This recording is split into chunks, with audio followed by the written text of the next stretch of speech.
Good morning and welcome to today's Third Way digital briefing on the role of mayors in COVID-19 response. My name is Akunna and I'm a senior fellow at Third Way.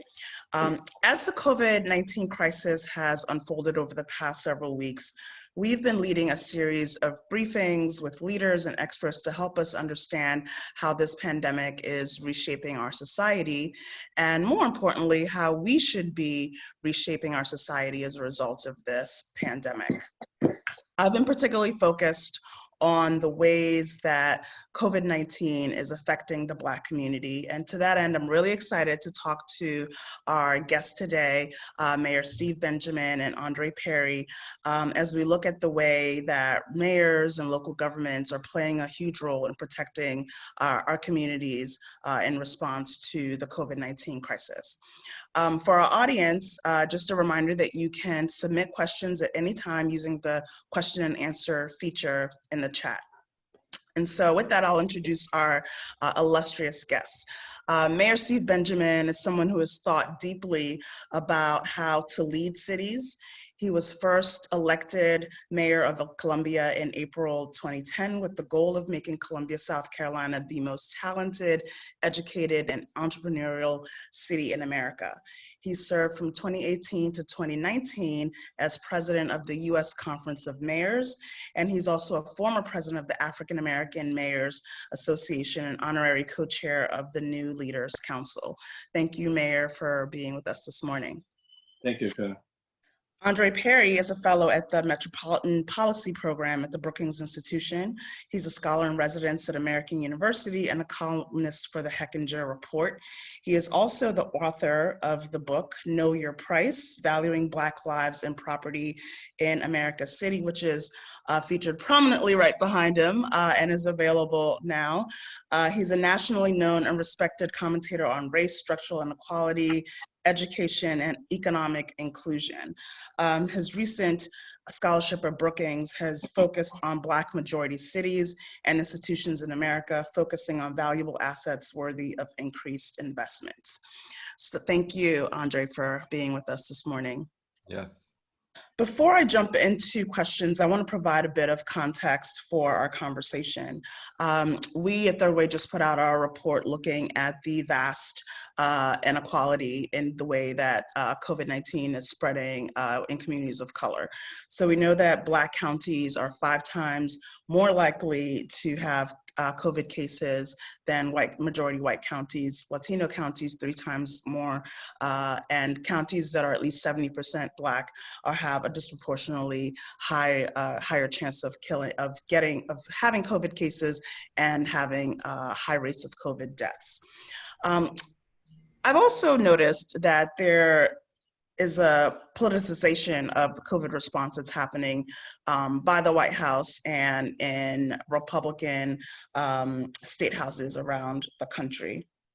And as this crisis is spreading and killing Blacks at such a high rate, we're noticing that these states are enacting stay-at-home orders later. They're enacting looser restrictions when they do. They're proposing easing social distancing orders sooner.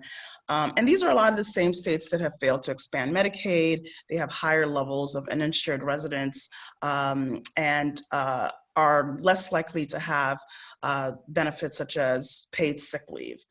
And so we know that the majority of Black Americans actually live under Republican governors. 45% live in states that have both Republican governors and both chambers of their state legislatures led by Republicans. But Black folks tend to vote Democratic. And so I think that there is some correlation, and I'd love to get your thoughts on this as we talk a bit about how mayors, particularly Democratic mayors in these cities, in some of these states, have a particular and heightened role, I think, right now. And so I want to start with you, Mayor Benjamin, and just tell us a little bit about what you are seeing in South Carolina, in particular in Columbia, with your constituents. What some of the concerns that are coming up to the top of your inbox, and how you're seeing your role right now in protecting your city from this crisis. No, thank you, Akunna, and always it's always great to be with Dr. Perry, to share a stage, a virtual stage with him. I always like going before he speaks too, I might add, because it makes you look a lot smarter than coming after him.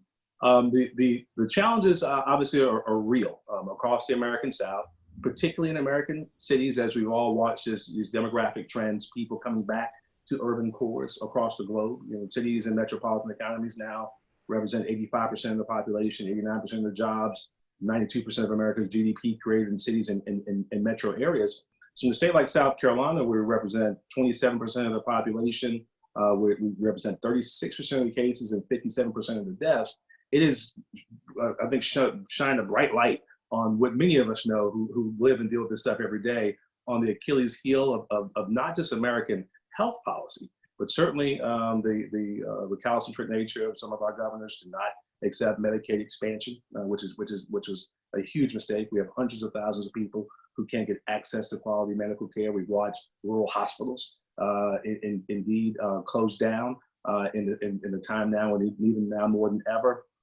So we've been focusing here on very intentional leadership on the local level that at many times has been in direct conflict with the governor, not apologetic about it. We take the same oath. I take an oath to protect the health, life, and safety of my citizens. So our focus is making sure people have access to care, that people have access to care and services in their neighborhoods, that they have access to good information. There's so much noise out there, some nonsense out there, I might add, that we have to make sure people get access to quality information.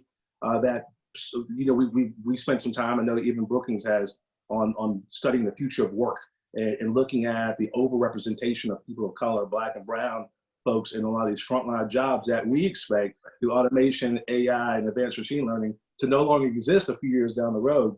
But they're overrepresented in these jobs now and have a greater susceptibility to getting sick. So we've been focusing on policies that might make their jobs a lot safer, making sure they have access to PPE and the like, and then just using this as an opportunity to build much more robust intergovernmental and intersectoral relationships, spending more time with public health professionals and hospitals and others, and dialing down using data to drive our decisions. The data doesn't lie. Now, mind you, it's imperfect because our testing is imperfect and the like, but even the data that we have shows us that we have a major problem that we ought to focus on. We ought to focus on data and not these arbitrary dates a lot of our governors have been throwing out to reopen the economy. The reality is that you can try and reopen the economy all you want. If consumer confidence is not there, the economy will not start up again. So our job is by focusing on, you know, the least of these, on folks who may have been forgotten or ignored or what have you. If we do that, then everyone will benefit from it. So we're unapologetic about it. We pulled together our first COVID-19 Disparity Task Force meeting last week. Amazing, vibrant discussion with a number of folks whose opinions I respect and new people I've met for the first time. And we got some things happening here that we think will inure to the benefit of all of our citizens, but focusing on those who are most in need right now, and those are African-American citizens. Yes, thank you for that. And Andre, you recently authored a report that's mapping racial inequity and the policy discriminations. So could you just talk a little bit about some of the policy discriminations that you think are directly correlated to the pandemic and the way it's playing out in Black communities? Yeah, and I just wanted to say, I also share an appreciation for sharing the stage for Mayor Steve Benjamin, one of the most thoughtful and progressive mayors. And just to add on, and I will answer the question, just to add on to what Mayor Benjamin was saying is that let's remember that particularly in recent times, Black mayors have exhibited enormous power in recent elections with an ability to change the framework, to change many of the policy failures of the past. So when you look at Louisiana, for instance, three black women mayors, absolutely their influence got John Bell Edwards reelected. When you go back to Alabama and Doug Jones, it was the Black cities that bailed out Doug Jones. And very well, Doug Jones could have been a Black woman in that seat. And so, yes, the policies of the past have made Black communities more vulnerable. In particular, housing discrimination, That alone, one of the studies that people know me for is the study on housing devaluation.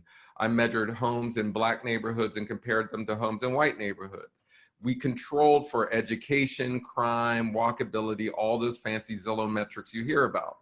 And what we found astounds that homes in Black communities are devalued by 23%, about 48,000 per home, collectively about 156 billion in lost equity, what that amounts to. Meaning if homes were placed, if a home in a Black community was placed in a white one, it would increase in value almost a certain 23%, $48,000. Now that's the money that cities use to fund education, to improve infrastructure. It's the money that individuals use to start businesses, to send their kids to college. In fact, it would have that 156 billion would have amounted to 4.4 million startup businesses based on the average startup cost. It would have funded 8.8 million four-year degrees. It's a big number. Housing alone, that structural inequality, if we don't correct that, whatever we do during this pandemic will not solve. We'll just pass along, and that's what has happened over the years. So to answer your question specifically, things like housing discrimination, things like the disparities in capital for small businesses, that's being felt right now. I mean, the PP program, is wanting, and it actually threatens to widen the racial wealth gap in this country if we don't correct these issues. And so, but the point is, race is not a risk factor, but racism is. The policies of the past are what is underlying the disproportionate amount of deaths in our communities. And unless we change the architecture of our structures, again, whatever we do, we won't see relief in Black cities because the problems will just be heirloomed into the next inevitable epidemic. Amen. We actually just got a comment from Doug Lawrence in our audience, agreeing with you, Andre, and asking about how housing construction codes factor into the wealth gap, the Black-white wealth gap. Well, it's interesting that how central housing is. So much of the talk has been around the medical conditions, the pre-existing medical conditions of Black Americans. Now, a lot of these medical conditions are a direct result of bad policy. Asthma, for instance, it's a large part of asthma is caused by substandard housing. Allergens are trapped in the walls, the carpet. You still have places where asbestos has not been removed. And so when people say that, look at the pre-existing medical conditions, absent of a policy discussion on housing, they're essentially blaming Black people for contracting the disease. And so, and folks will know me, if they know me, they've heard me say this 1,000 times. There's nothing wrong with Black people that ending racism can't solve. Mayors like Steve Benjamin must work on structural issues while addressing acute concerns. They have to use this emergency to address the long-term problems, and that's just a very difficult task when you have a federal environment that is seemingly reticent to really supporting cities at this time. So they're leaving it up to the cities and the states, I should say, to do for self. But in times like this, you absolutely need federal support. And we'll go into things that mayors can do a little bit later. But mayors need backup. They need backup. If we're going to be in this together, then you need a robust payroll protection plan that will really meet the needs of the business owners that Mayor Benjamin and others are working with, but are not getting served? Mayor Benjamin, on that point, as we think about what the next round of assistance coming from the federal government looks like, what would be your priorities for what the federal government should be doing to support mayors like you and cities generally, as we think about addressing this pandemic and think about the future? Sure. I wish we had a long enough call to lay out the entire list, and I appreciate Dr. Perry being as politically correct as he was, even in the space of being quite frank. The reality, he used the terms of resistant and reticent.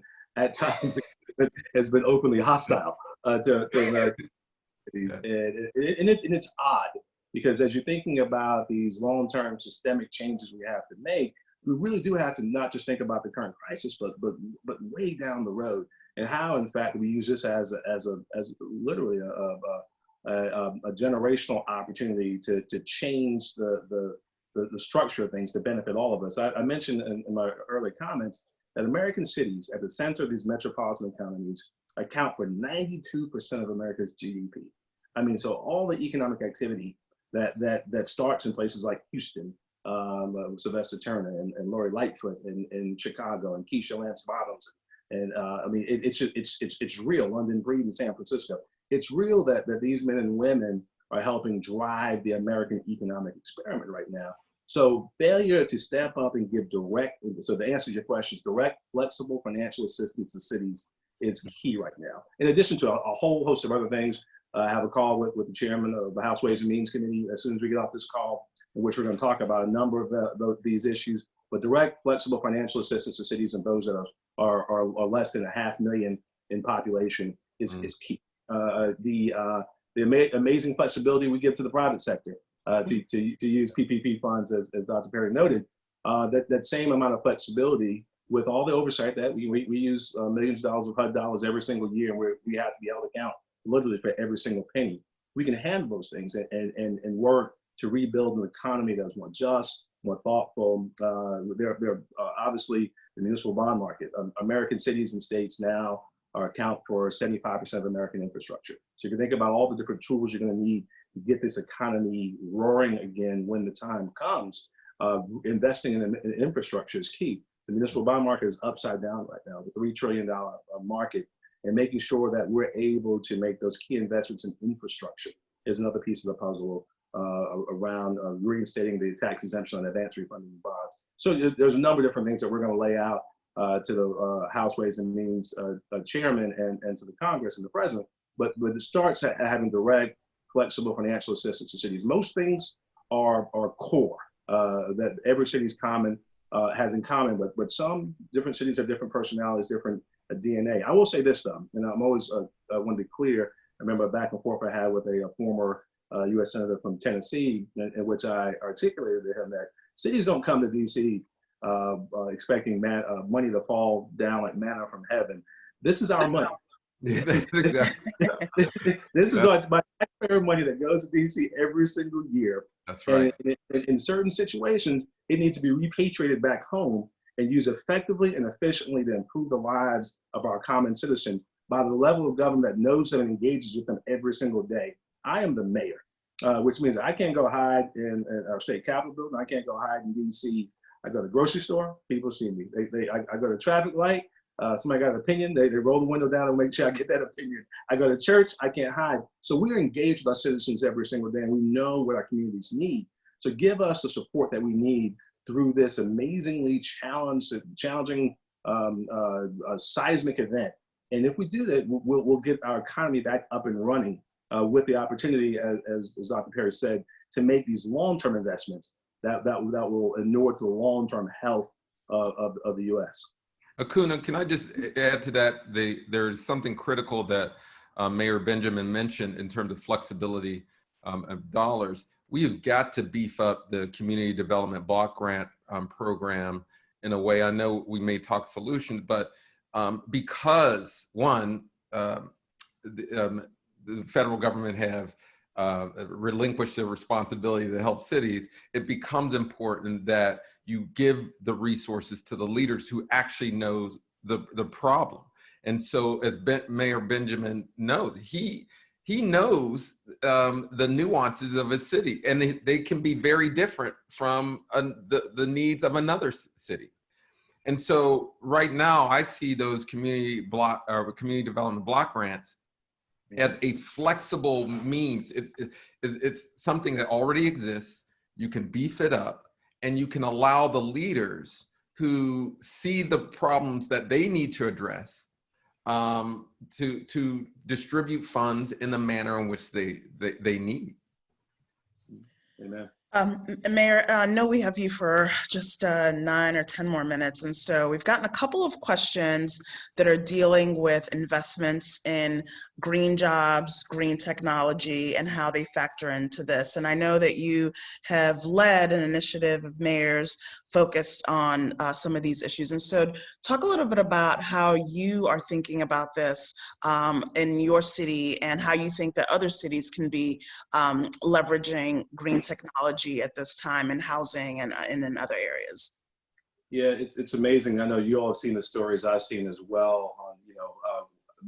Also, in order to be a mayor, you have to be an eternal optimist as well. So you're always searching for silver lining, and obviously looking at these pictures of California and LA and Singapore and Paris, and seeing the clean air that we're seeing right now, able to see for miles and miles just the beautiful wonders of God's green earth.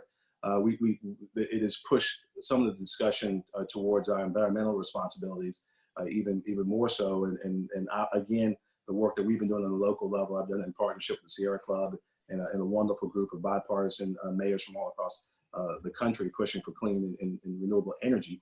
I think this honestly has given us all an opportunity to see what we can do when we work in concert, whether we want to or not, how very quickly we can change the landscape, and then hopefully sets the stage for a significant investment in green energy. We're convening for the very first time our economic development task force to determine how we look forward. We have a massive solar field opening up in Colombia, very first one this summer. We have one of the largest hydroelectric plants one of the oldest, in the country, damaged in the 2015 floods that we're working to get back up and running as well. We see the benefit, again, the long-term benefits that you make investments for posterity in making these investments. And we do think it presents an opportunity, particularly if we get the muni bond market back up, if we stand up thoughtful public-private partnerships. I'm a huge advocate in addition to muni bonds that we've traditionally used to build infrastructure for the last 130, 40 years in this country, that thoughtful public-private partnerships, maybe even with sovereign wealth funds or pension funds, that you can really stimulate the types of activity that you need to right now, while still, although they creeped up significantly, you can still borrow capital at very low rates. This is the time to be thinking about those generational opportunities to change the game. The reality is that the challenge, however, is that you have to have, again, that synchronicity up and down the governmental ladders, local, state, and federal. And I'm not sure yet that the federal government's thinking that far down the road. Everyone's thinking about the immediate, but when you're moving trillions of dollars right now, this is the time to be doing it. Yep.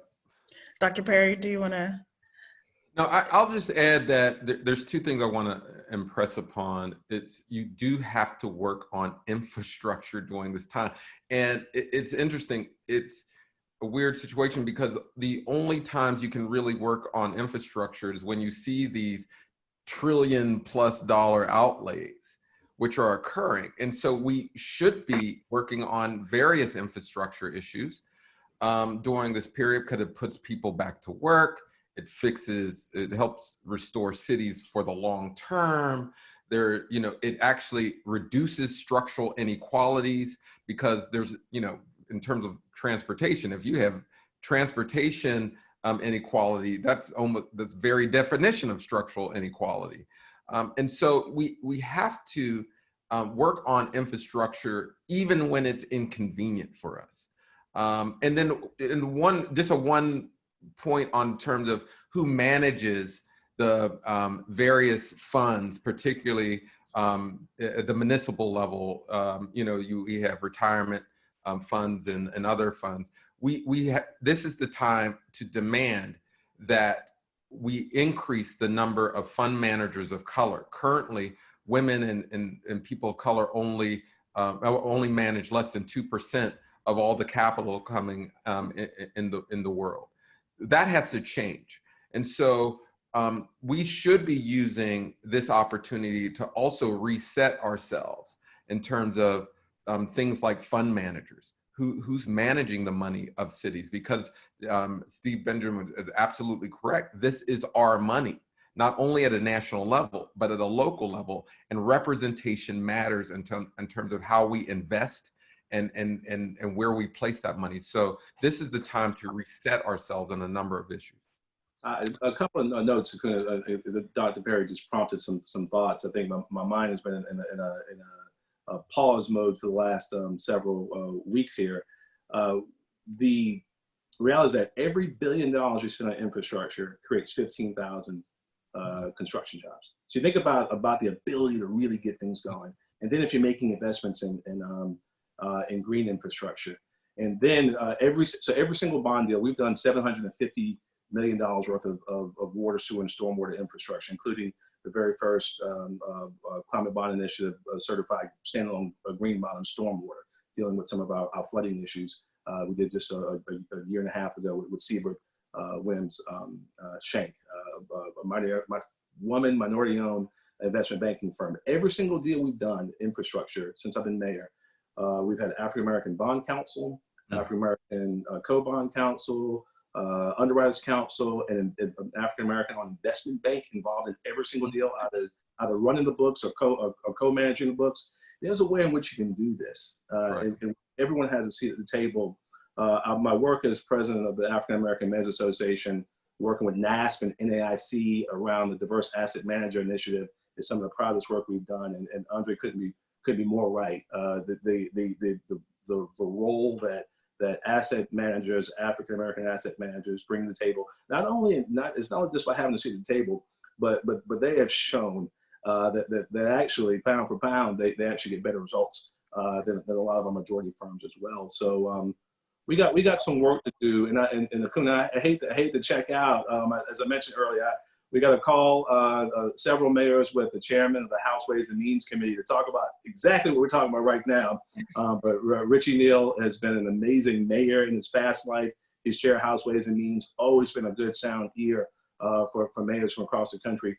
But this is our chance to make our direct appeal for him as what we need from Congress. So I'm going to check out of here and check into there. And Andre, I'll be going online getting the book today. Akunna, thank you and Third Way for all the work that you do. And if there are more opportunities to participate, count me in, okay? Thank you, Mayor. It's good to see you as always. God bless you. All right, thank you. Well, Dr. Perry, I'm going to keep you for this one last question, if I might, which is about the census. And how, the question from Bob Chapman, what measures are we taking to ensure maximum compliance with the census? But for you, I just want to talk a little bit about how important the census is, particularly right now with what's happening with COVID, but as we look over the horizon over the next 10 years, just some thoughts on that. Yeah, my new book, Know Your Price, I generally talk about the devalued assets in particularly Black cities and neighborhoods all across the country. And that, when you hear the word devaluation, it's a little bit off-putting, a little bit economic in terms of language. But what it essentially means that we need to count Black people and Black strength. We need to count, and everyone has to count in order for us to grow as a community. The census is the most deliberate way in terms of a civic society in which people are counted. And so we have to do everything we can to get folks to fill out the census form When you're on chats like this, remind people to turn in their census form. We should be given instructions on the process. When you're in a DJ set with D Nice, type in the chat box, did you fill out your census form? You know, many cities are about at 50% or higher. We have to notch that approval rate, because at the end of the day, if you're not counted, you don't count. And this is particular concerning for people of color, because in many ways we're not counted anyway. Right. So we want to remove that structural barrier, and so we can get to these other subjective means of discounting folks. But again, fill out your census form, and we got to be counted. We have to be counted. All right, well, on that note, I'm going to thank you for taking the time out this morning to join us for this talk, and also thank our audience for participating and asking questions. We will be continuing the series and sending out announcements about future events. And again, thank you for spending some time with us this morning. Thanks again, Dr. Perry. Bye-bye. Take care.